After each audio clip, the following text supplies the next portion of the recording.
Okay, so Stephanie, you will be controlling things, right?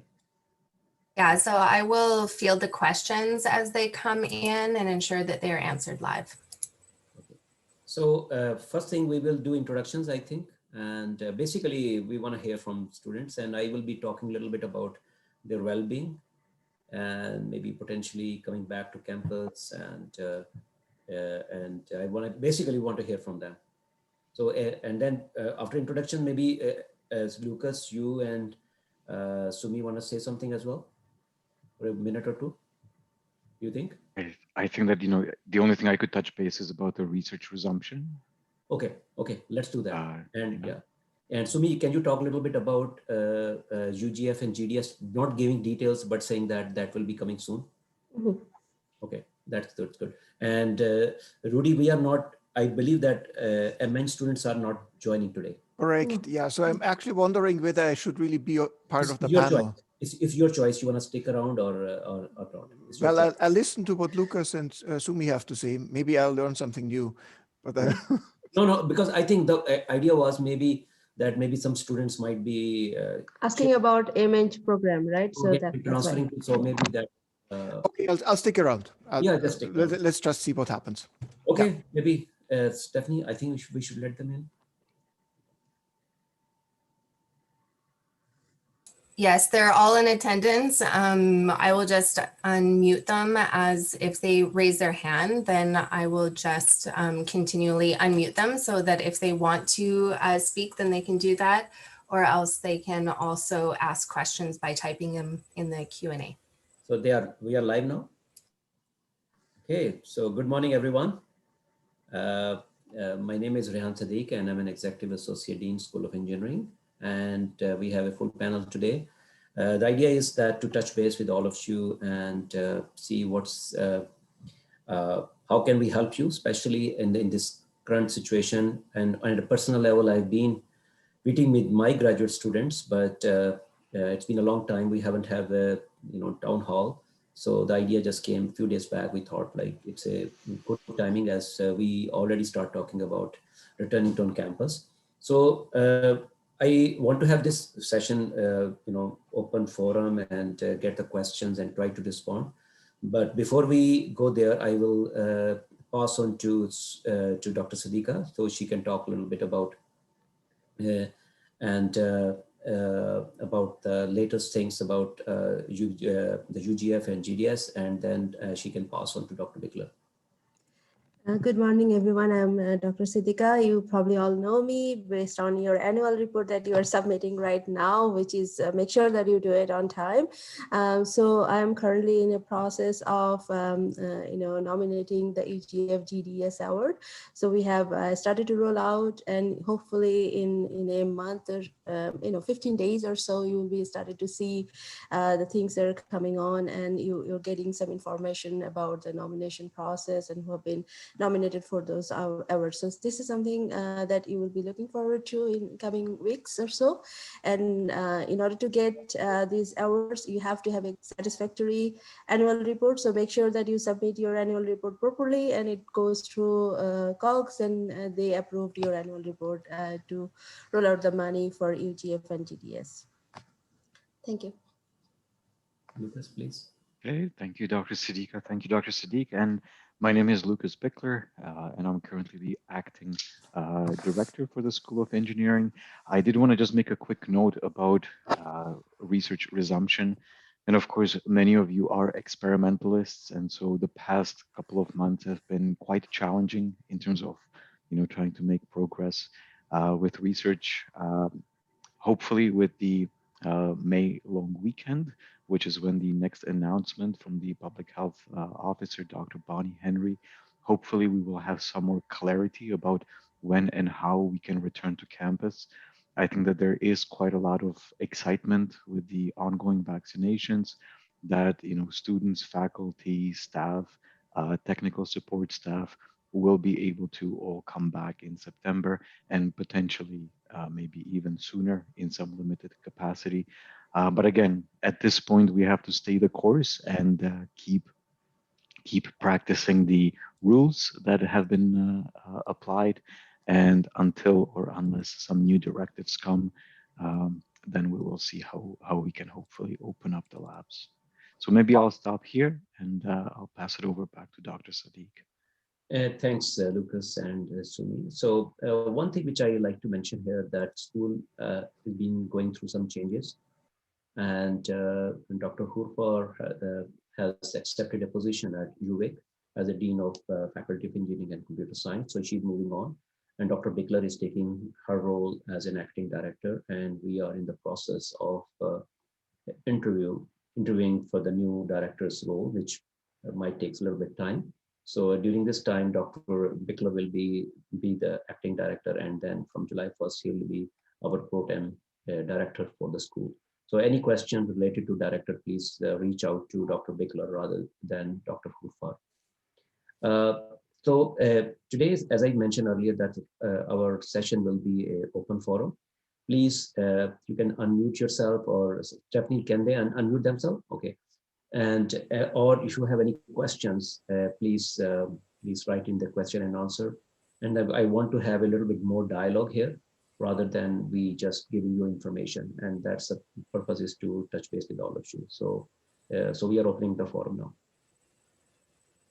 So just a little bit of housekeeping. I think that everybody has familiarized themselves with the Zoom platform.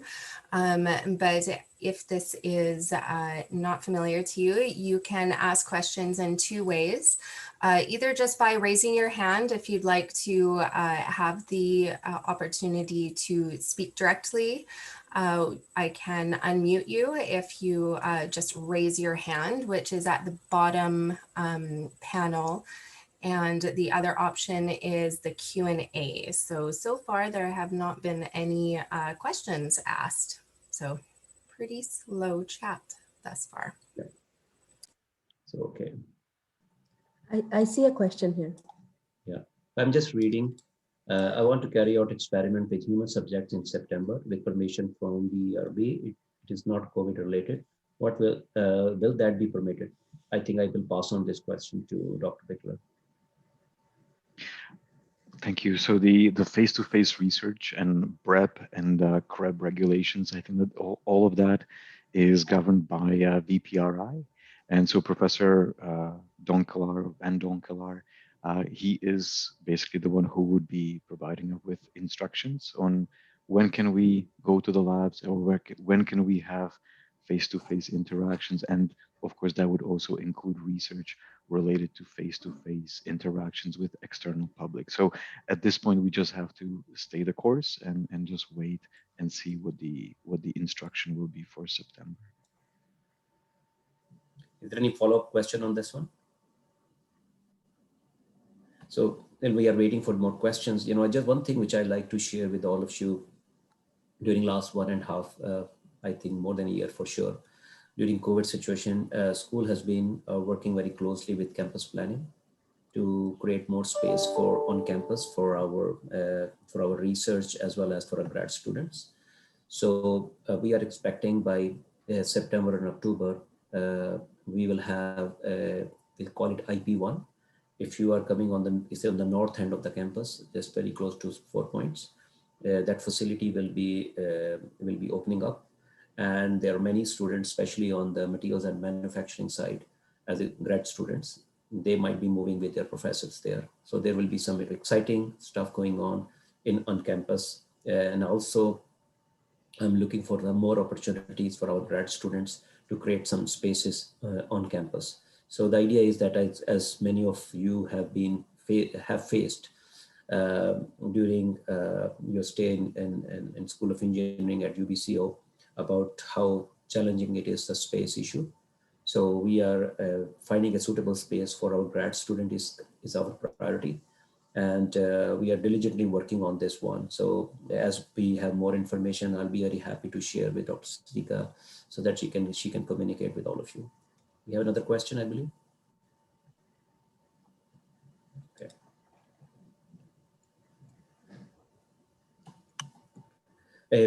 Sumi, can you talk a little bit about, till we getting some questions, a little bit about availability of courses because there are a few things which are important for grad students, availability of courses during summertime.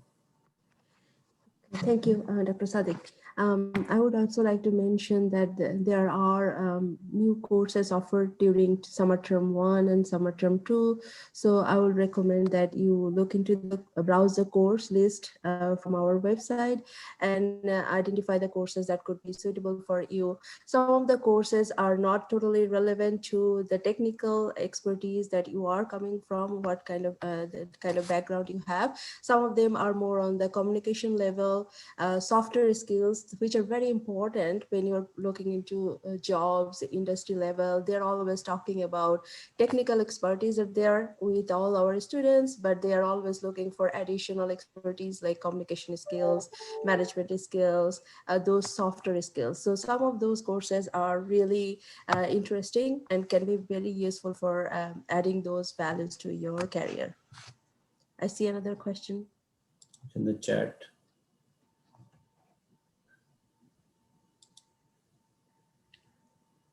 I believe that it has been answered. Somebody just asked the Professor Paul Van Donkler for the contact person in ORS. But there is a question on No, there's a UGF. chat. There's a chat quest. Chat. Yeah. Maybe Sumi, you can comment on it. Yeah. Is the UGF the same as the Dean's Scholarship for Academic Excellence? If no, then could you please share the eligibility of Dean's Award? The mails were not clear. Dean's Award are different than UGF. Dean's Scholarship for Academic Excellence are usually offered twice a year, from the College of Graduate Studies, and it's directly communicated over the email. So we have to, if you're interested, we can resend the email to you. And if you have a specific question, we can go over with that.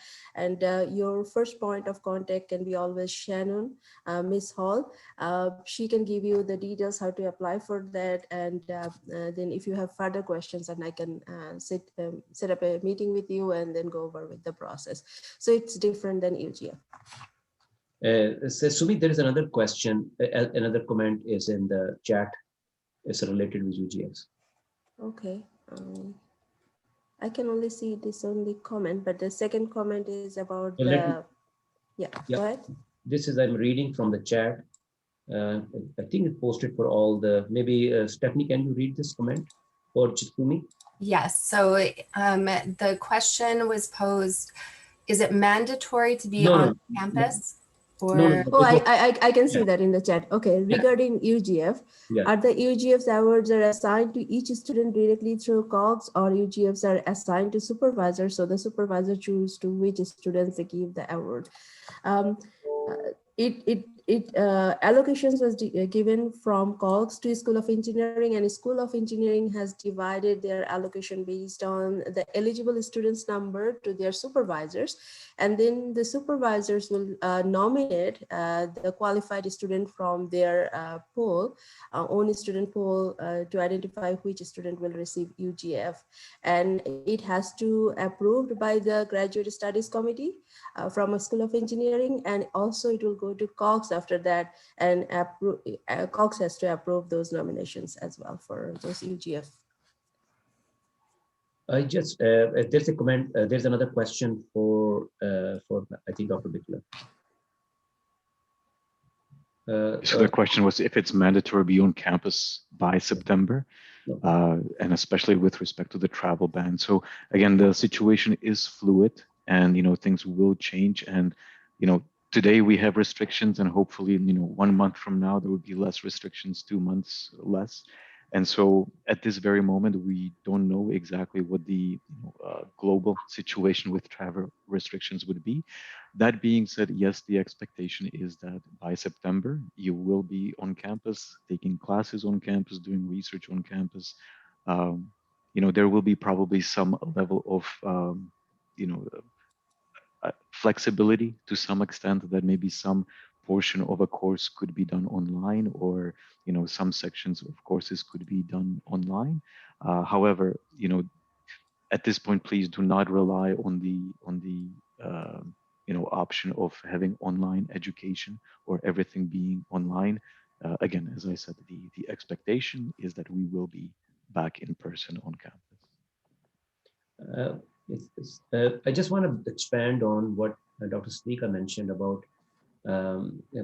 based on the courses we planning to do it, which is beyond engineering as well. One thing which we have done it in recent times, we hired a new staff member whose responsibility is primarily around professional development.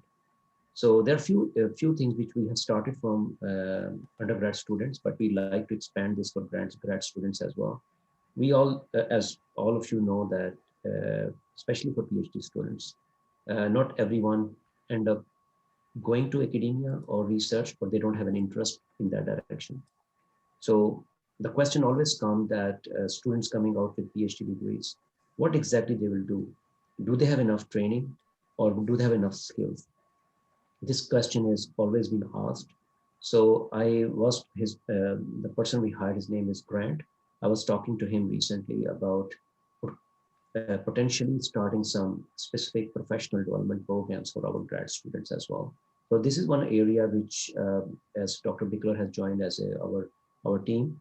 So okay, so Stephanie has already put it in the Grant topper, and basically I'll be working with him and Dr. Bichler to come up with a plan that how we can provide some important professional development workshops, developing some skills which all of you are interested in. I really want to hear from all of you who are present today. What kind of a workshop or skill set you are interested in? I understand communication is the one which everybody talks about, but is there any specific thing we can help you? It could be a career counseling side as well. But I would really want to hear from you if you can identify some areas so that if the school wants to invest in specific field, we will be bringing some experts or arranging some webinar or whatever it can be done. So please put it in a chat or in the question Q&A.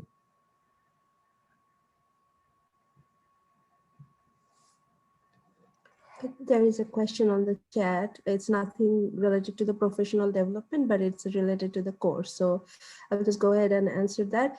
Yeah. Hi, this is a new student at UBCO and want inquire if there is any connection with the main campus in terms of example, taking online courses, co-supervising, and thesis.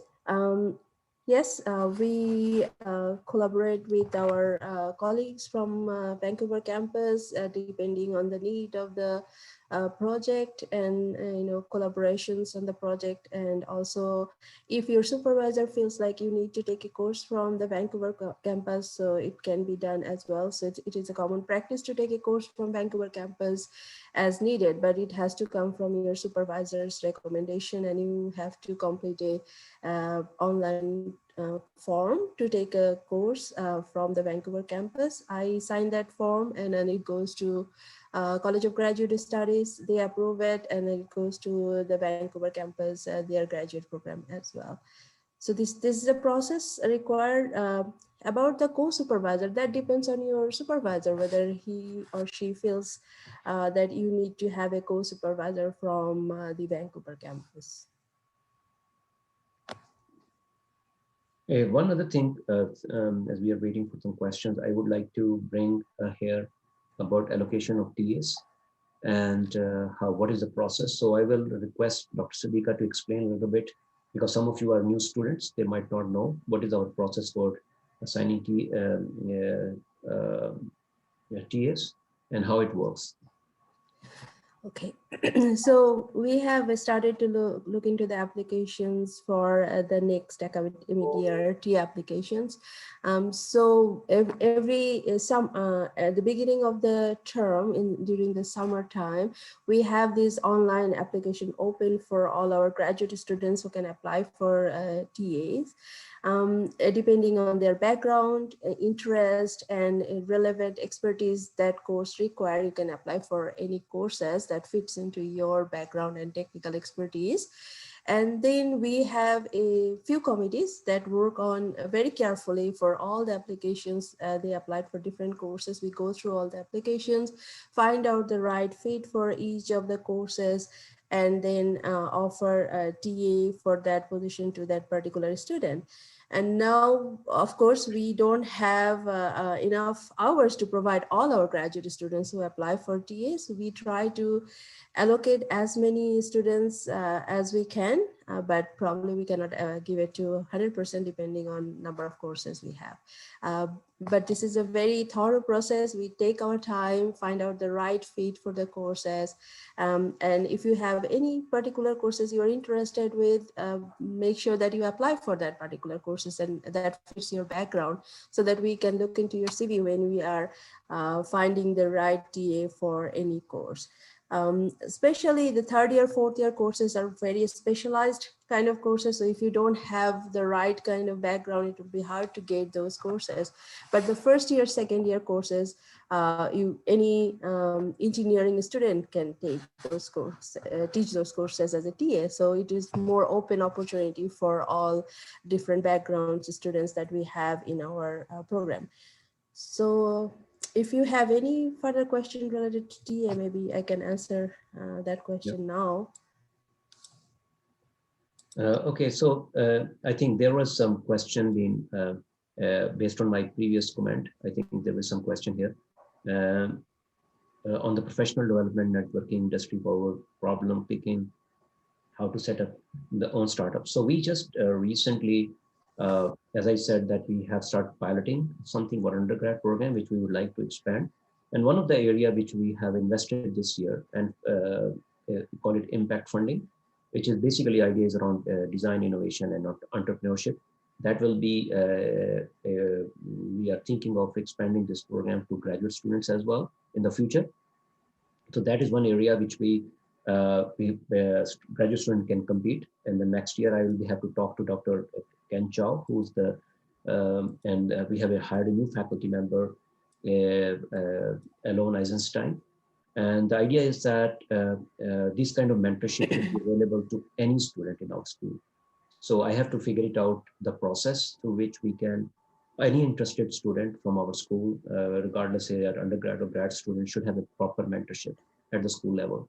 So there are a lot of possibilities. I will definitely make a request to Dr. Siddiqua to coordinate with Alon and Dr. Ken Chow, maybe another session, just in a 1 hour innovation and entrepreneurship session with Alon and with Ken, with grad students. Any student is interested, I think they are the excellent resource in that regard. So that can get at least, and Dr. Chow has been, for your information, has been very active from our school. I think he's working with the 4th startup now with some students.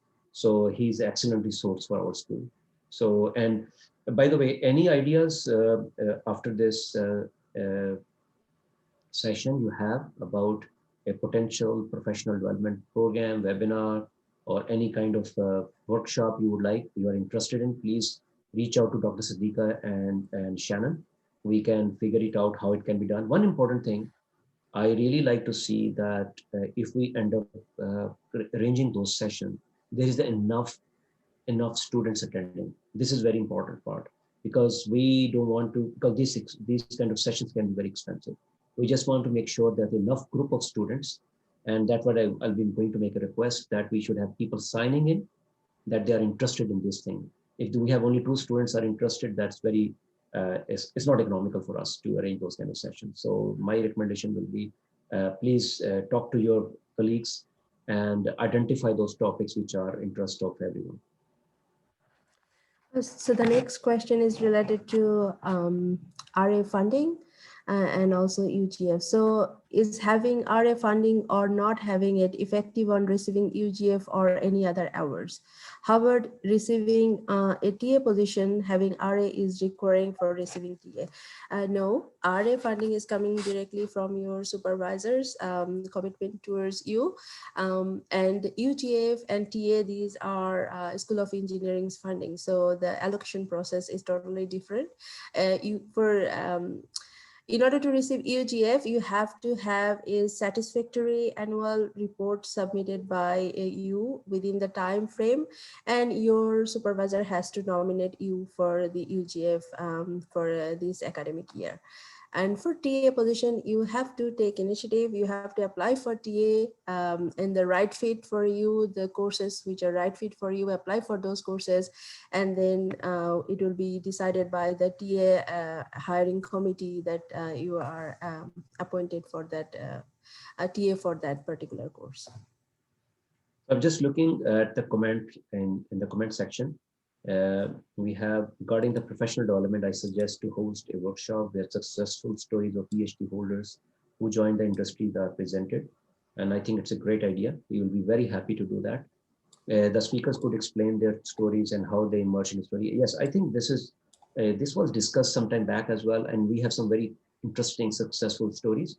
One thing which I definitely recommend that school can provide all the support, all the help, but I really want to see a very vibrant EGSS, because if the recommendations are coming from your EGSS group, and then it's much easier for us to arrange those sessions, and we can definitely reach out to some of our students which are I have my own students who will be very successful in the industry.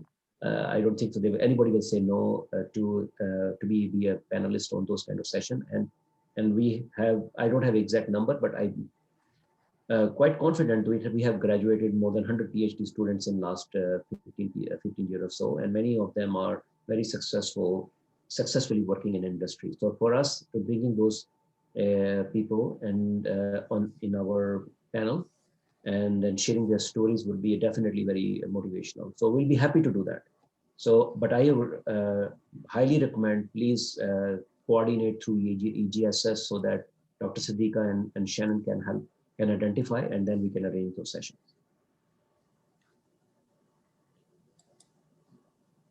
Is there any other question coming? Yes, there is one. Due to busy schedules, sometimes it is difficult to attend important sessions. Therefore, will it be possible to make the recordings available for these sessions? I'm not sure about which session we are talking about, classes or this session. This session has been recorded, so it will be posted on our social media, I guess, or the personal communication as well. Yes, we will make sure it goes out to all grad students. Yeah, so this session will be available for sure. And the next question is, if we have if a grievances with the supervisor related to ethics, what resources could we access to get advice on how to proceed formally document the incident? I think your first, anyone who has conflict or any grievance against their supervisor, your first contact point should be Dr. Siddiqua. And then if depending on the nature of the grievance, if it is a conflict, something, so those can be most of these things can be resolved at that level. But if there is more than that, there is some harassment, bullying, some ethical issues, whatever is the interpretation, then we have to go to the HR, and then the process can initiate. And what we have been, I tell you, just depending on the nature, because it's a very broad, it's a very complicated problem. There are a few things. We have to separate academic versus non-academic issues. So if there is more of an academic issue, it is about performance review, then these things can be dealt with very differently. But if it's not about academic, it is about something else, which is basically ethical. You use the word ethics here. So we can initiate, and the contact then when it's brought into it at the attention of Dr. Siddiqua, she can loop in director as well as me, and then we can engage HR. And we just want to ensure that confidentiality in these kind of things are very important from both perspectives, because somebody is accusing to another person and we are not the judge. There is a process for every single thing has to go through an investigation process. And our job is to minimize conflicts, but at the same token, I'm telling you, we are here to help you. Our job is to stay neutral as administrator. We don't make decisions, we don't take sides. We just want to make sure that things are done in a very professional manner. So if those kind of conflicts or some challenges arises, please reach out to Dr. Siddiqua as your first point. And we will just want to ensure that everything stay confidential. There's nothing to worry about. Dr. Lukas Bichler, please. Yeah, thank you, Dr. Sadiq. I also wanted to add that, you know, issues at some point may come up. And of course, UBC, as your employer, let's say if you're a graduate student or, you know, as an academic institution, of course, we are committed to creating a respectful environment. And so I'm just going to post as an answer to the chat question a link to the HR website where you can learn about respectful environment, what to expect, what are some of the definitions of, let's say, challenges, or what are the policies that govern how we do, let's say, assessments or evaluations at UBC. So please feel free to, you know, access those resources. And if you do have any questions, then Dr. Siddiqua would be your first point of contact, or you can reach out to me as well. Thank you. Thank you. We always try to hear our students' issue one-on-one, confidentially, and whatever you will share with me, it will stay with me unless it is necessary to go into the next level. And of course, I will be directly communicating with the particular student and get more information in order to make my decision to go forward. So please feel free to communicate with me if you have some, serious issues related to that. The next question is about TA. TA application for this year is already over, and we closed the application. Now, right now we are assigning students, graduate students for particular courses and hiring TAs. After assigning all TAs, if we still have opening available, then we will open up again the application for the fall or the term 2. But at this moment, we have no open call for application. So you have to wait for those call again when it is available for you to apply using our online system. Otherwise, you have to apply in the next academic year. Meanwhile, you can get all the resources from the Center for Teaching and Learning from ABCO, get familiar with our teaching system, get all the trainings as a TA you can get, so that you receive all the trainings, background information necessary to apply for a grade TA position. And I think the next question is a clarification. I understand that is about, so that I was, we have responded to the top question, right, about the grievance already. So I meant was the session on professional development. Yes, we can definitely record those sessions. That's not an issue. But one challenge what we face is always, like even today, there is a less participation from grad students. And this is our major issue. Whenever we try to conduct some sessions or any kind of activity we don't see that level of participation from our students. So we are more than happy that this is, I also, onus is on all of you to encourage your friends and colleagues to join the session and come for us. Having a recording available is not a problem, but I think more interactive sessions are the real value. Otherwise, there are a lot of resources available on internet, you know very well. So from our point of view, that's not an issue, but I really like to see creating a regular dialogue, more and more dialogue with all of you. And considering what we are having, all of us are going through with COVID situation, even what interaction we had it on the hallways and the coffee and the campus, even we lost that part too. So it's very sad situation. I know my own grad students who joined last 6 months or so, I haven't get a chance to meet with them. So I really love to see people on campus, yes. But at the same time, I know all of you are very busy with your courses, TA, research, but at the same time, you need to be there. You need to be present. I really appreciate that part. Okay, next question is about TA application results for term 1 and term 2 to be announced. We are currently assigning TAs, and we anticipate that it will be completed sometime in mid-June. And then from there's some background work to be done by our admin staff and the manager.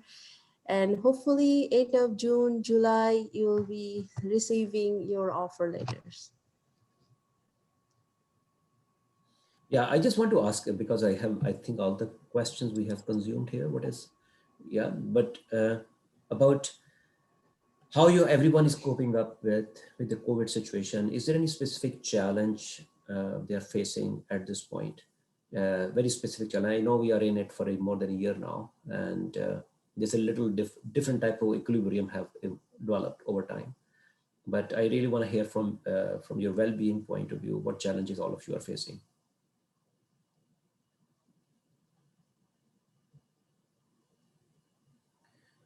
I think we addressed this question. Okay.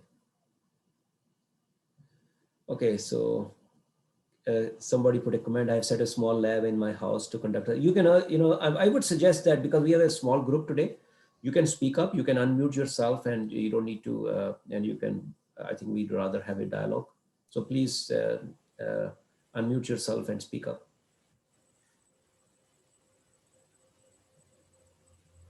We all are engineers and we all try to be creative. So this is some of an example of a creativity that you don't want to waste your time. So you set up a lab in your at home. So it's a good idea as long as it is safe. You're, taking all the measurements necessary for the safety. So Rohit, Yeah, so I just set up the small lab with all the 3D camera and the required. I have a small 3D printer, industrial grade 3D printer. So I invested around 2,000 Canadian dollars, and it's running good. good luck, Rohit. Yeah, that's. So I have a small 3D camera. So I'm doing a research on additive manufacturing and Industry 4.2 under Professor Milan. So it's almost good. Like results are pretty good so far. Good to hear that, Rohit. Good to hear that. Yeah. The same thing. One concern is like I was just worried when I'm going to travel. That's the major concern. Yeah, so Rohit, we all in it together. We all know that how uncertain situation is, and depending on, as most of our students are international students, depending on what is the situation in their home countries, these things even makes things more complicated. So what I can definitely tell all of you is please stay safe and healthy. Make good choices if you have to travel. I know sometimes you have to travel for whatever reason. You have a family situation or something other important family matters are there. So my recommendation will be to all of you, will be unless and until it's absolutely necessary, don't travel. That's what I would suggest. And that's what I have been doing it for past 1.5 years. Yeah, and I also have another question. Like, if I want to get into academic, get academic position, so how I should carry on further? Like, it is quality of the publication or quantity of publication which will be important. I can try and then I will pass on to my colleagues. I think this depends, who you are asking this question. And yeah, I think what you just described, Rohit, that's what is needed, everything. So, but it is a complete package. Getting an academic position, if you're talking in Canadian perspectives, you can imagine is very competitive. We have a lot of experience with hiring in our school, and we currently have, I think maybe Dr. Bichler can correct me, close to 10 positions out there.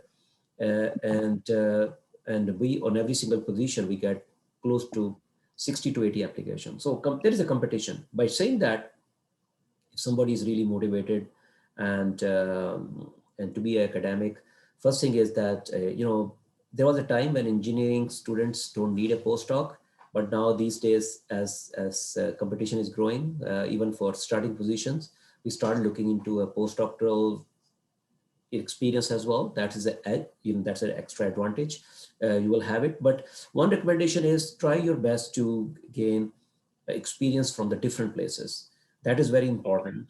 Don't stay on one single place. If you have a PhD. Yeah, so I'm also currently running my own NGO back here in home country. So there are around like 100 people working in that. So will all these things count, or it's only about the publication? Or no, of course, as I said, as like any other thing, jobs of the academics are changing as well. All these things shows your leadership. and the leadership is a very important aspect in academic environment. We are all applied scientists, and those things definitely taken very positively. So definitely you need to work on your publication. That's given, that's your job. If you get a chance to do some teaching, please do teaching, TA, just build your resume in that way. And if you get a chance to write some proposals with your supervisor, please do that. That is also very valuable for you. And any or any informal way of uh,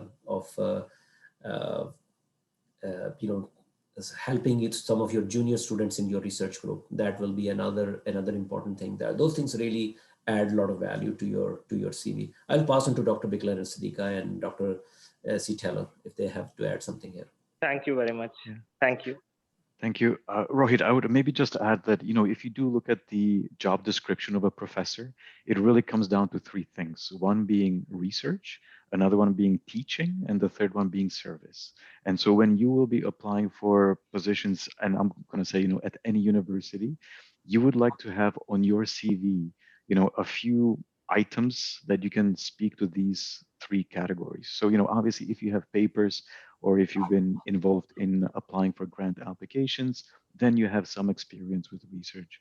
If you are a TA, or if you, as you progress with your career, if you're able to teach a course as a postdoctoral fellow, again, that speaks to your ability to teach, right? And, being involved in your community, having NGOs or engaging with NGOs, being part of professional technical societies. In British Columbia, we have the Engineers and Geoscientists of BC.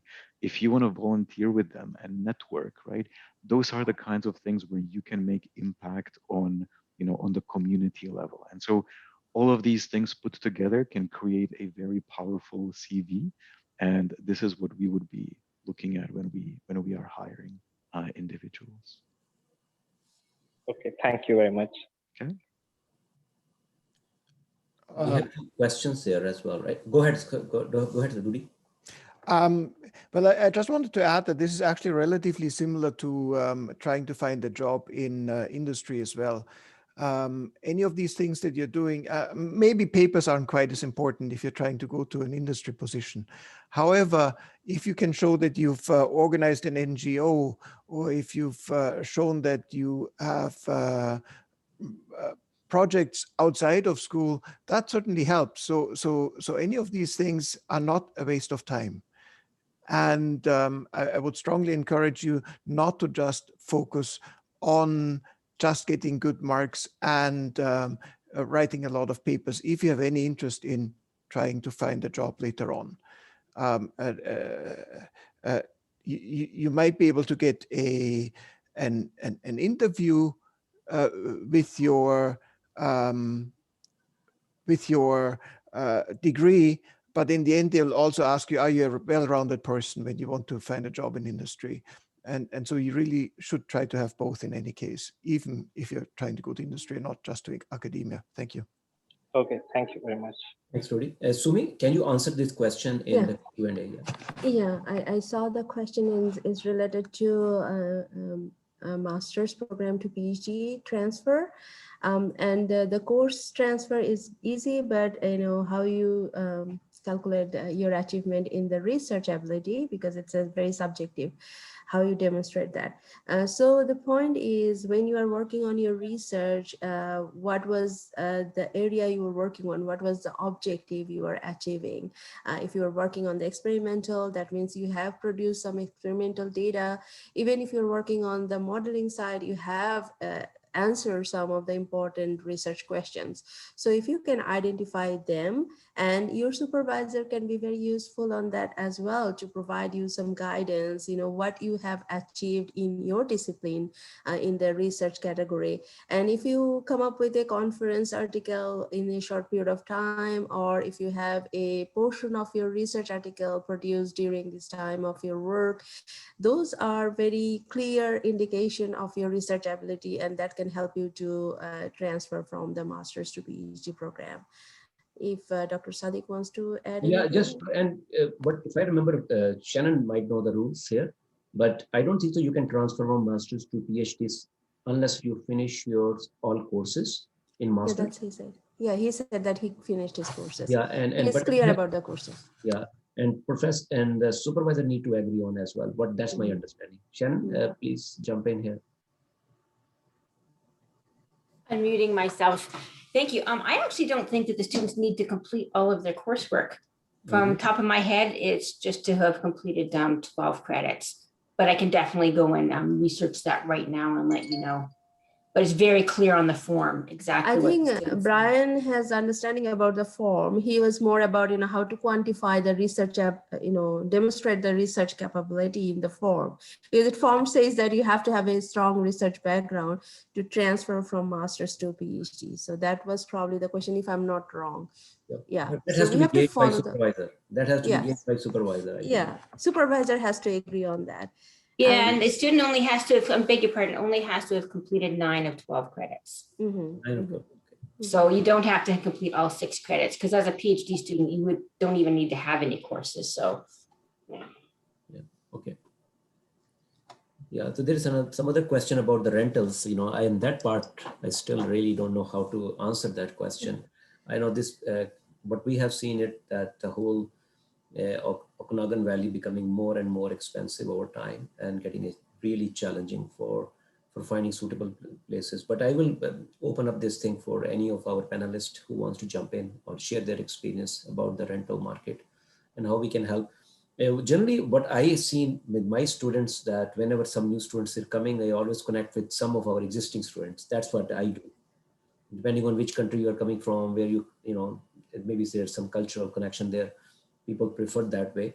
And after that, I don't know what's going on with my students. And unless, I don't remember any student ever telling me that they couldn't able to find a space. Yes, it's becoming challenging and more expensive over time.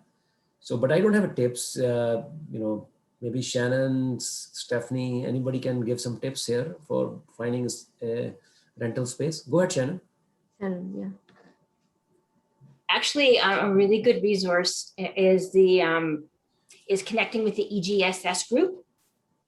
The EGSS group is a whole community within itself, and they share tips for finding housing or for trips. It's just a really great resource for all graduate students.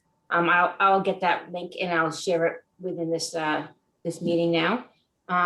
There's also, I know on the student services email, they are, excuse me, on the student services website, there are links to different sorts of opportunities, like through Kelowna Now or through Kijiji, just Castanet, just different sites where students can go to look for student housing. But I'll just pick up the link for EGSS and pop that on. Yeah, thank you. I think there's a little bit continuation of the comment by Brian. And Brian, I would suggest, yes, publications are a good way of showing that your skill set. And most important thing, there are a few things. It's about your ability to transfer to PhD, and also your supervisor is ready, or he or she has resources to support you for a PhD. So I think it's a more of a discussion with your supervisor. And definitely, if you are motivated and your supervisor is interested, I don't see any problem at all. I know personally in my own group, many students transfer from master to PhD.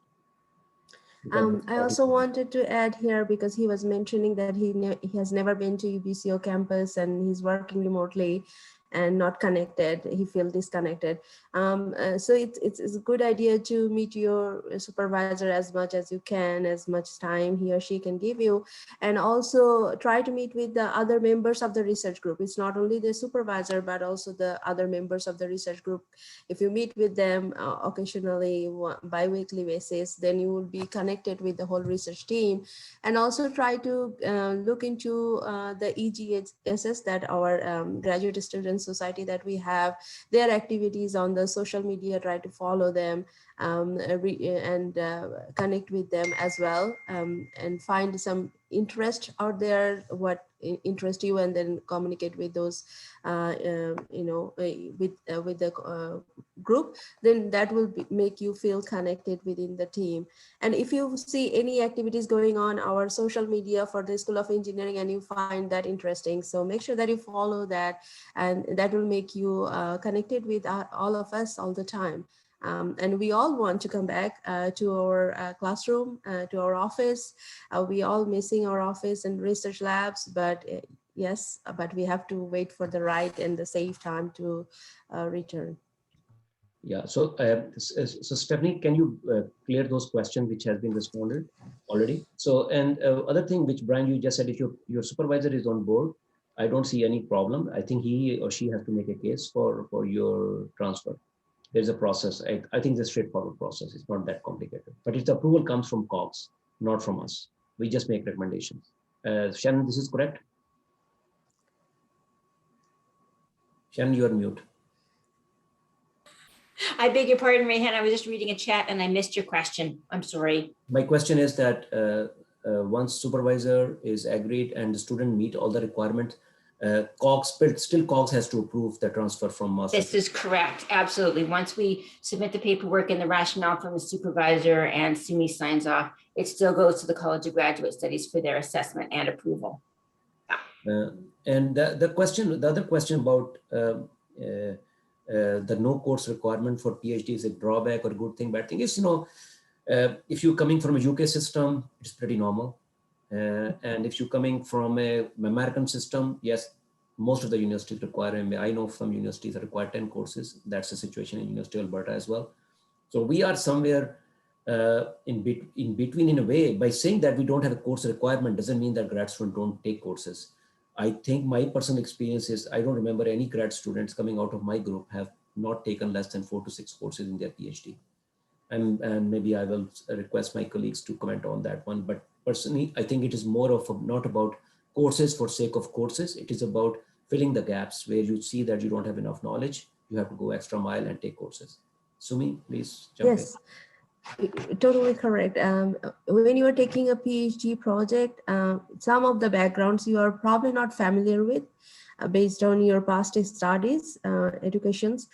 So I think that's why when supervisor and the committee member decide that, you have to go for some extra courses, register for courses and get some more knowledge about that area. So having courses is not like you need to have a course because of that you are taking it. It's because to support your research and that will enrich your project. So most of our PhD students are actually taking courses. Officially we are saying that it is not mandatory to take courses, but I don't see any our students are not taking courses. It's a common thing. It's a very uncommon thing for our program. So this is the reason behind it. So it is not mandatory, but most of our students are taking courses because they have to improve their background knowledge about their research project. So just looking at any other question. We have answered this question which is already there. So we have last 5-6 minutes left in this session. And is there any other specific issue the students would like to raise here? Please, this is your time. And please speak up. You don't need to write in Q&A and or chat.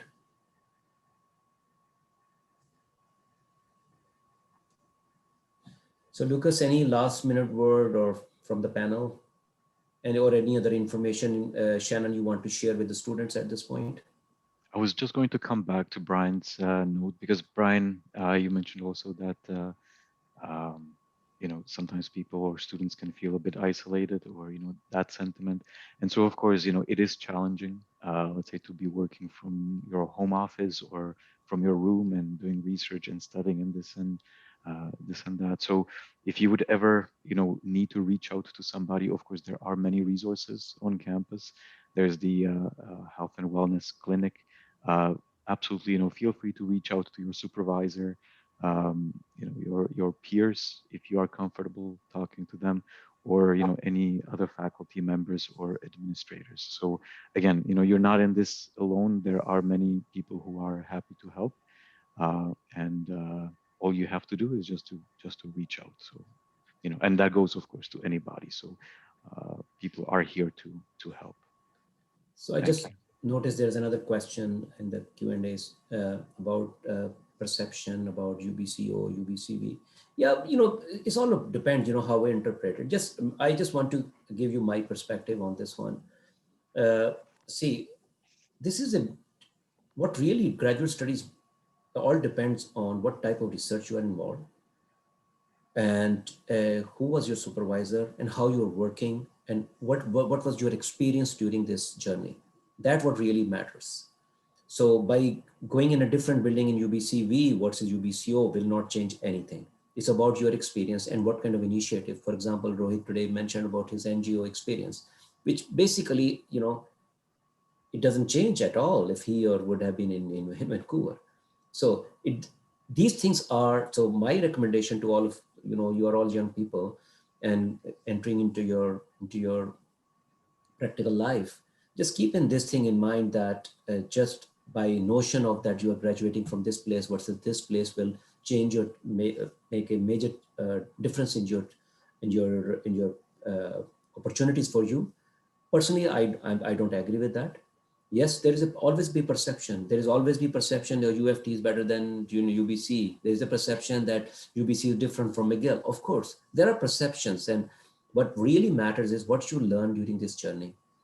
And so my personal recommendation to all of you is that when you come here as a master's or PhD student, during this time, getting a degree is one objective. And I tell all this all the time to my students. That's yes, of course, 3, 4, 5 year journey during your PhD will earn you a degree. That is one aspect. How you get your degree, that really matters. What extra skill set you have developed.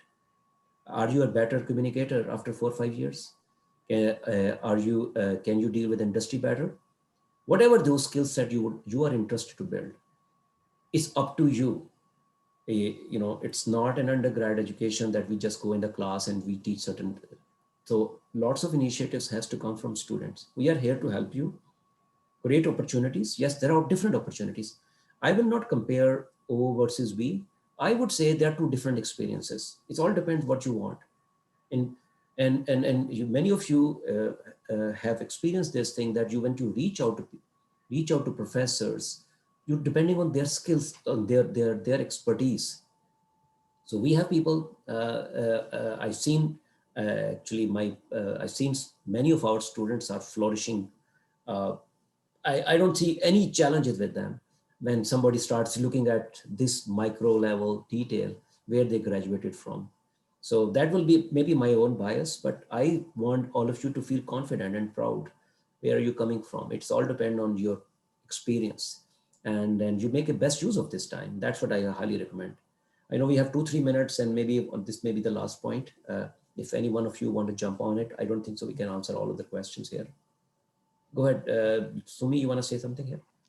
I just wanted to add on, at the end of the day, it's about the impact, how you are making impact to your family, your society, and the environment overall, and where you're getting the opportunity to get the, all the background, technical skills and social skills. That's important. Making impact. How you're taking it, it's up to you. So it doesn't matter you are in this campus or Vancouver campus, and I don't see any difference in anywhere in the world. I have seen very famous scientists coming from a small community college. So you have to utilize your opportunity, and at the end of the day, you have to create impact.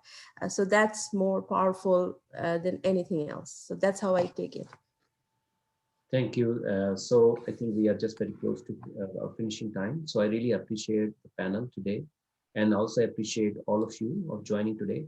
I find I always enjoy interacting with grad students. I wish we will be doing in person, but my recommendation to all of you, please encourage your colleagues and friends to get involved a little bit more in EGSS, because I was talking to the EGSS president. He was telling me that there's a problem in attracting student for leadership role in GSS. So this is your voice. So please participate in those on those leadership role. It will be very helpful, as I said earlier, that you are not here to just get a degree. You are transforming yourself. It's your transformation. And EGSS is participation in EGS is one activity. If that attracts you, please join it, and you become the voice of everyone. And also, please, I encourage any ideas. We don't need to wait for another session, but we are more than happy to arrange sessions and whenever you feel like. But I also encourage all of you to reach out to your friends and to make sure that they also participate in these activities. This is very important that we create this dialogue. And we are one email away if there is any, and Dr. Siddiqua is your first point of contact. So please reach out to her, any challenges, issues which we discussed today, and we will be doing our best to address those challenges. So I will stop here and say goodbye to everyone, and please stay safe and healthy. Hopefully we'll see each other very soon. Thank you very much. Thank you. Bye. Thank you. Bye.